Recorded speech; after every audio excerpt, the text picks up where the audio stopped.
नमस्कार, BTV news के इस बुलेटिन में आपका स्वागत है। सबसे पहले आइए एक नजर डालते हैं आज की कुछ खास खबरों पर।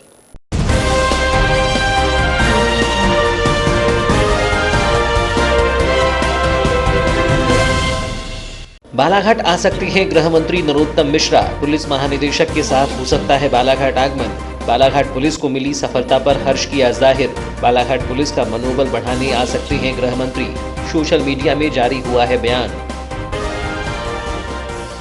भाजपा कार्यालय में पत्रकार वार्ता का हुआ आयोजन। किसान आंदोलन को लेकर वार्ता में की गई चर्चा। किसान सम्मेलन कर दी जाएगी योजनाओं की जानकारी।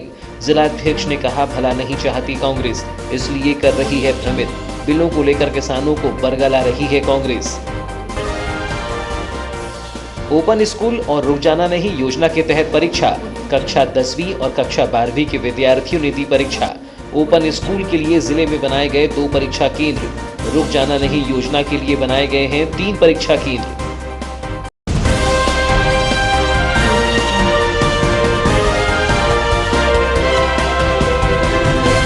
और अब समाचार विस्तार से। 2 दिन पूर्व जिले के करनापुर क्षेत्र अंतर्गत किन्ही चौकी के बोरवन सिरका के जंगल में पुलिस और नक्सली मुठभेड़ में 2 हार्डकोर महिला नक्सली को मारने में पुलिस को सफलता अर्जित हुई थी। बालाघाट पुलिस को मिली इस सफलता पर हर्ष जाहिर करते हुए गृह मंत्री नरोत्तम मिश्रा ने बालाघाट पुलिस को बधाई दी है, जबकि उन्होंने डीजीपी के साथ बालाघाट आने का भी जिक्र किया है, जिसका वीडियो भी सोशल मीडिया में तेजी से वायरल हो रहा है। नक्सली घटना पर पुलिस को मिली सफलता पर हर्ष जाहिर करते हुए मीडिया से मुखातिब होते हुए गृह मंत्री नरोत्तम मिश्रा ने कहा कि मैं स्वयं प्रदेश के डीजीपी वीके जौहरी के साथ बालाघाट जा रही हैं। उन्होंने चर्चा के दौरान कांग्रेस पर भी निशाना साधा। उन्होंने कहा कि हमने 15 साल एंटी नक्सल मुहिम चलाकर 15 सालों तक मध्य प्रदेश में नक्सलियों को घुसने नहीं दिया, जबकि और उसके पहले जब मध्य प्रदेश में दिग्विजय सिंह की सरकार थी तब उनके मंत्री लिखराम कावरे की बालाघाट में नक्सलियों ने घर में घुसकर हत्या कर दी थी। हमने उस मूवमेंट को तोड़ने का कार्य किया है। फिर 15 महीनों की कमलनाथ की सरकार आई, उन्होंने ढील दे दी, जिसके बाद फिर हमने सख्ती के साथ कार्य करना प्रारंभ किया है, जिसका परिणाम भी सामने आया है। हम नक्सल गतिविधियों या फिर अन्य गतिविधियों को होने नहीं देंगे। मैं खुद परसों जा रहा हूँ, हमारे डीजीपी साहब जा रहे हैं, साथ में अन्य अधिकारी जाएंगे वहाँ पे, अधिकारी। देखिए, हमने एंटी नक्सल मुहिम 15 साल चलाई। 15 साल हमने मध्य प्रदेश में नक्सलियों को घुसने नहीं दिया। और उसके पहले अगर आप देखोगे, जब दिग्विजय सिंह की सरकार थी तो उनके मंत्री बालाघाट में लिखीराम कावरे जी की घर में घुसकर नक्सलियों ने हत्या की। उस मूवमेंट को तोड़ा। फिर कमलनाथ जी की सरकार आ गई, उन्हें ढील दे दी। अब हमने फिर शक्ति के साथ में अभी परसों ही 2 मारे हैं नक्सली। उसके पिछले महीने में आप चले जाओगे तब 2 नक्सली हमने किए। तो हम नक्सल गतिविधियां हो या सिमी की गतिविधियां हो या किसी भी डाकू का मूवमेंट हो, मध्य प्रदेश में हम होने नहीं। मध्य प्रदेश एक शांति का टापू बन के उभर रहा है। बता दें कि मध्य प्रदेश पुलिस के नक्सल उन्मूलन अभियान को बालाघाट में बड़ी सफलता मिली है। छत्तीसगढ़ के बस्तर और गढ़चिरौली की रहने वाली 2 सशस्त्र महिला नक्सली यहां मुठभेड़ में मारी गई हैं। बालाघाट जिले के करनापुर थाना क्षेत्र अंतर्गत किन्ही चौकी के बोरवन सिरका के जंगल में यह मुठभेड़ शुक्रवार की देर रात शुरू हुई और शनिवार के अल सुबह तक चली, जिसमें 2 महिला नक्सली ढेर कर दी गई हैं, जिनकी पहचान शोभा और सावित्री नाम के नक्सलियों के रूप में की गई है। दोनों ही कई वर्षों से दलम में सक्रिय थी। मारी गई महिला नक्सलियों पर मध्य प्रदेश, महाराष्ट्र, छत्तीसगढ़ में दर्जनों मामले दर्ज हैं, जिसके लिए तीनों ही राज्यों में लाखों का इनाम भी घोषित था। केंद्र सरकार द्वारा पारित किए गए कृषि सुधार बिल को समाप्त किए जाने की मांग को लेकर लगभग 20 दिनों से किसानों के द्वारा प्रदर्शन किया जा रहा है। वहीं प्रदर्शनकारियों को समझाने के लिए बैठक आयोजित करने के बाद अब भाजपा किसान सम्मेलन का आयोजन कर बिल किसान के लिए लाभकारी है, ये बताने का प्रयास कर रही है। इसके लिए ही सोमवार को भाजपा कार्यालय में वार्ता का आयोजन किया गया, जहां भाजपा जिला अध्यक्ष रमेश भटेरे ने बिल के विरोध में आयोजित आंदोलन किसान का नहीं बल्कि कांग्रेस व अन्य विपक्षी पार्टियों का है, यह बताया। वार्ता के दौरान भाजपा जिलाध्यक्ष रमेश भटेरे ने कहा कि विगत दिनों से जो किसान बिल को लेकर आंदोलन किया जा रहा है वो आंदोलन किसान नहीं कर रहे हैं बल्कि कांग्रेस और अन्य विपक्षी पार्टियां कर रही हैं जो किसानों का भला नहीं चाहती हैं। उन्होंने कहा कि आंदोलनकारियों की हिस्ट्री निकाली जानी चाहिए, जिससे पता चल जाएगा कि आंदोलन कौन लोग कर रहे हैं। उन्होंने कहा कि सालों से ये मांग की जा रही थी, जिस तरह व्यापारी अपने द्वारा उत्पादित उपज को मार्केट आधार पर बेच सकता है, ठीक उसी प्रकार किसान भी अपने द्वारा उत्पादित उपज की कीमत मार्केट के आधार पर तय कर बेच सके। इसे ही ध्यान में रखते हुए किसान बिल में सुधार किया गया है। उन्होंने बताया कि इस बिल के आगामी सुखद परिणाम होंगे, इसलिए किसान को किसी भी बहकावे में आकर भ्रमित होने की आवश्यकता नहीं है।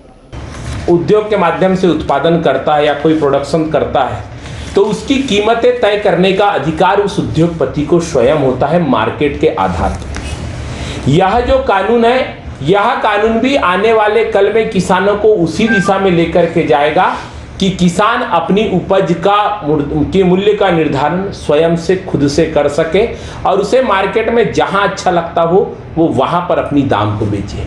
यह सरकार के द्वारा लाया गया यह कानून कहता है, जिसके प्रावधान इस कानून के अंतर्गत निहित है, जिसकी लंबी चर्चा भी यहां नहीं की जा सकती। दूसरा विषय, किसानों के यह भ्रम डाला जा रहा है कि समर्थन मूल्य एमएसपी जो है इसे यह सरकार खत्म करेगी। हमारे देश के रक्षा मंत्री माननीय चाहे राजनाथ सिंह जी हो, चाहे हमारे गृह मंत्री माननीय अमित शाह जी हो, चाहे हमारे केंद्रीय कृषि मंत्री नरेंद्र सिंह तोमर जी हो, एक नहीं अनेक बार हमने सबने भी टीवी के माध्यम से, मीडियाओं के माध्यम से ही देखा है कि एक नहीं अनेक बार इस बात की पुरजोर घोषणाएं की गई कि एमएसपी के माध्यम से जो फसलें खरीदी जाती थी वो यथावत जारी रहेगी। अभी हम यदि अपने बालाघाट जिले की बात करें, बालाघाट जिले में धान का उपार्जन का समय चल रहा है। यहाँ प्रत्येक किसान का 18 कुंटल प्रति एकड़ के हिसाब से एमएसपी के ही आधार पे, न्यूनतम समर्थन मूल्य के आधार पे ही धान खरीदा जा रहा है। तो यह भी आरोप जो कांग्रेस या अन्य और भी दल लगा रहे हैं कि समर्थन मूल्य खत्म करने की सरकार की साजिश चल रही है, तो यह भी बिल्कुल गलत है। दूर दूर तक ऐसा नहीं है। किसान अपनी फसल का उत्पादन खुद के मेहनत। भाजपा जिलाध्यक्ष ने कहा कि ऑनलाइन वेबसाइट के माध्यम से कृषि सुधार बिल को समझा जा सकता है। कृषि सुधार बिल से कृषि प्रधान अर्थव्यवस्था को बल मिलेगा, लेकिन कांग्रेस की आदत बन चुकी है सही को गलत बताकर भ्रमित करने की। इसलिए ही कांग्रेस किसानों का भला न चाहकर उन्हें भ्रमित कर रही है। उन्होंने कहा कि किसानों को बिल के फायदे बताने और बिल उनके लिए लाभकारी है, इससे अवगत कराने के लिए किसान सम्मेलनों का आयोजन किया जा रहा है। इसी कड़ी में 16 दिसंबर को जबलपुर संभाग में किसान सम्मेलन का आयोजन किया जा रहा है, जिसमें बिल से संबंधित समस्त जानकारियां किसानों को दी जाएंगी। इस दौरान ये भी बताया जाएगा कि समर्थन मूल्य पर खरीदी का कार्य प्रभावित नहीं होगा, वो भी वर्तमान समय की तरह आगामी समय में भी अनवरत जारी रहेगा। चूंकि किसान कानून में किसी भी प्रकार से देश में भ्रम न रहे, इसी को लेकर के देश में भी अलग स्थानों पर और हमारे मध्य प्रदेश में भी भारतीय जनता पार्टी के द्वारा 15, 14, 15 और 16 इन 3 तारीखों में प्रत्येक संभाग स्तर पे जिले के किसानों का संभाग स्तर पे एक संभागीय सम्मेलन भी प्रत्येक 9 संभागों में भारतीय जनता पार्टी के हमारे प्रदेश नेतृत्व माननीय हमारे प्रदेश अध्यक्ष जी, माननीय हमारे मुख्यमंत्री जी के द्वारा आगामी समय में किया जा रहा है। 16 तारीख को परसों के दिन जबलपुर संभाग में भी जबलपुर संभाग के सभी 9 जिलों के किसानों को बुलवाकर वहां पर भी एक बड़ा किसान सम्मेलन, इस किसान बिल की अवधारणा को लेकर के, इस किसान बिल से किसानों को क्या फायदा है, इस विषय को लेकर के एक बड़ा आयोजन किसान बिल जन जागरण के लिए आगामी 16 तारीख को किया जा रहा है। मध्य प्रदेश बोर्ड की 10वीं और 12वीं में फेल हुए प्रदेश के करीब 1.5 लाख बच्चों ने सोमवार से शुरू हो रही रुक जाना नहीं योजना के तहत परीक्षा दी। कोरोना संक्रमण के दौरान प्रारंभ हुई इस परीक्षा के लिए पूर्व से ही सभी जिला शिक्षा अधिकारियों को निर्देशित किया जा चुका है, जिसमें सोमवार को परीक्षा केंद्रों में सोशल डिस्टेंसिंग के साथ परीक्षार्थियों ने पर्चा हल किया। बता दें कि 10वीं और 12वीं में फेल हुए छात्रों को साल बचाने का मौका रुक जाना नहीं योजना के तहत दिया जाता है। असफल छात्रों के लिए सोमवार से परीक्षा आयोजित की जा रही है। प्रदेश भर में कुल 462 केंद्र बनाए गए हैं। बता दें कि बालाघाट जिले में ओपन स्कूल के 2 और रुक जाना नहीं योजना के तहत 3 परीक्षा केंद्र बनाए गए हैं, जिसमें सोमवार को कक्षा 10वीं और कक्षा 12वीं के विद्यार्थियों ने पर्चा हल किया। जानकारी के अनुसार जिले में ओपन स्कूल के लिए शासकीय कन्या उच्चतर माध्यमिक विद्यालय बूढ़ी एवं महारानी लक्ष्मीबाई कन्या उच्चतर माध्यमिक विद्यालय को परीक्षा केंद्र बनाया गया है। जबकि रुक जाना नहीं योजना के लिए महात्मा गांधी नगरपालिका उच्चतर माध्यमिक विद्यालय, वीरांगना रानी दुर्गावती उच्चतर माध्यमिक विद्यालय सहित शासकीय उत्कृष्ट विद्यालय बालाघाट को परीक्षा केंद्र बनाया गया है, जिसमें ओपन स्कूल परीक्षा के तहत कक्षा 10वीं के विद्यार्थियों ने गणित विषय का पर्चा हल किया, जिसमें प्रातः 8 से 11 बजे तक 32 परीक्षार्थी दर्ज थे, जिसमें 21 उपस्थित रहे जबकि 11 अनुपस्थित पाए गए। इसी तरह ओपन स्कूल के तहत कक्षा 12वीं के विद्यार्थियों ने अंग्रेजी विषय का पर्चा हल किया, जिसमें 77 परीक्षार्थी दर्ज थे, जिसमें 50 उपस्थित रहे जबकि 27 अनुपस्थित पाए गए। इसी तरह रुक जाना नहीं योजना के तहत 3 परीक्षा केंद्रों में दोपहर 2 बजे से शाम 5 बजे तक परीक्षा का आयोजन किया गया, जिसमें कक्षा 10वीं के विद्यार्थियों ने संस्कृत विषय का पर्चा हल किया, जिसमें 16 परीक्षार्थी दर्ज थे, जिसमें 14 उपस्थित रहे जबकि 2 अनुपस्थित पाए गए। इसी तरह रुक जाना नहीं योजना के तहत कक्षा 12वीं के विद्यार्थियों ने सोमवार को भूगोल, रसायन शास्त्र एवं फसल उत्पादन का पर्चा हल किया, जिसमें 193 परीक्षार्थी दर्ज थे, जिसमें 173 उपस्थित जबकि 20 अनुपस्थित पाए गए। कितने बच्चे इसमें पूरे जिले भर के और कितने केंद्र बनाए गए? मध्य प्रदेश राज्य मुक्त स्कूल शिक्षा बोर्ड भोपाल द्वारा आज से ओपन स्कूल परंपरागत एवं रुक जाना नहीं परीक्षा दिसंबर 2020 प्रारंभ हुई है। इसके अंतर्गत ओपन स्कूल के जिले में 2 केंद्र बनाए गए हैं एवं रुक जाना नहीं के 3 केंद्र बनाए गए हैं। आज हाई स्कूल परीक्षा का सुबह 8 बजे से 11 बजे के बीच पेपर संपन्न हुआ। हाई स्कूल ओपन परीक्षा में आज 2 केंद्रों में 32 परीक्षार्थी दर्ज थे, उसमें से 21 उपस्थित हुए और 11 अनुपस्थित थे। इसी तरीके से हाई स्कूल परीक्षा रुक जाना नहीं में 3 केंद्रों में 16 परीक्षार्थी आज दर्ज थे, उसमें से 14 उपस्थित हुए थे और 2 अनुपस्थित थे। और गर्ल्स बोर्डिंग स्कूल में 5वीं कक्षा एवं 8वीं कक्षा की भी स्वाध्यायी परीक्षा संपन्न हुई, जिसमें 5वीं में 2 दर्ज थे, 1 उपस्थित था और 1 विद्यार्थी अनुपस्थित था। मुख्य चिकित्सा एवं स्वास्थ्य अधिकारी डॉक्टर मनोज पांडे से प्राप्त जानकारी के अनुसार प्राथमिक स्वास्थ्य केंद्र रजेगांव की चिकित्सा अधिकारी डॉक्टर कीर्तिमाला बांगरे को कारण बताओ नोटिस जारी कर 24 घंटों के भीतर ही अपना स्पष्टीकरण प्रेषित करने के लिए निर्देशित किया है। माह अक्टूबर में हुई सड़क दुर्घटनाओं में मलाजखंड क्षेत्र के एक युवक की मृत्यु हो गई थी। प्राथमिक स्वास्थ्य केंद्र रजेगांव के चिकित्सा अधिकारी डॉक्टर कीर्तिमाला बांगरे द्वारा 5 अक्टूबर को मृतक का पोस्टमार्टम किया गया था। इसी प्रकार कोसमी के एक व्यक्ति की फांसी लगने से मृत्यु के प्रकरण में भी उनके द्वारा पोस्टमार्टम किया गया, लेकिन उनके द्वारा 2 माह बाद भी अब तक इन दोनों प्रकरणों में पोस्टमार्टम रिपोर्ट प्रस्तुत नहीं की गई है, जबकि पीएम रिपोर्ट की न्यायालयीन प्रकरण में सख्त जरूरत होती है। इस पर मुख्य चिकित्सा एवं स्वास्थ्य अधिकारी डॉक्टर मनोज पांडे ने डॉक्टर कीर्तिमाला बांगरे को कारण बताओ नोटिस जारी किया है कि क्यों न उनके विरुद्ध सख्त अनुशासनात्मक कार्यवाही की जाए।